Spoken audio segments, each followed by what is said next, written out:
Hi everyone, in this quick video we're just going to demonstrate how you can enable the HDR tone mapping as part of the game control board on a Panasonic TV with Game Mode Extreme. So right now we actually have a screen still from a movie, and because in this case the signal that we're getting from this particular movie, but this can also be applicable to games, by the way, which is why typically you would use this as part of the game control board.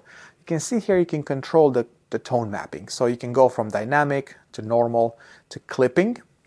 But I know that some of you have noticed that the option is grayed out, and I wanted to demonstrate why that can happen. All right, so I'm here on my console, and I'm just going to open one of the games. Just gonna also hide the control board for now. So let's just go and open up Call of Duty, for example.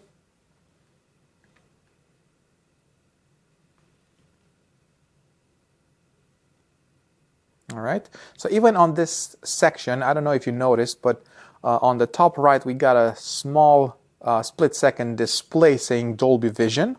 And as most of you know, Dolby Vision is a type of proprietary HDR technology that's automatically detected by the TV when available because the TV supports it. And because of that, the HDR tone mapping is now controlled by the Dolby Vision technology.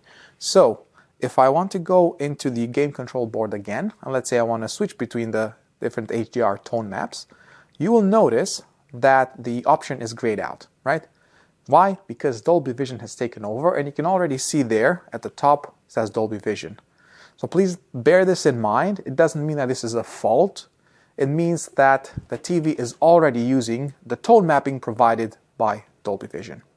Okay, thanks for watching, and we'll see you in the next one.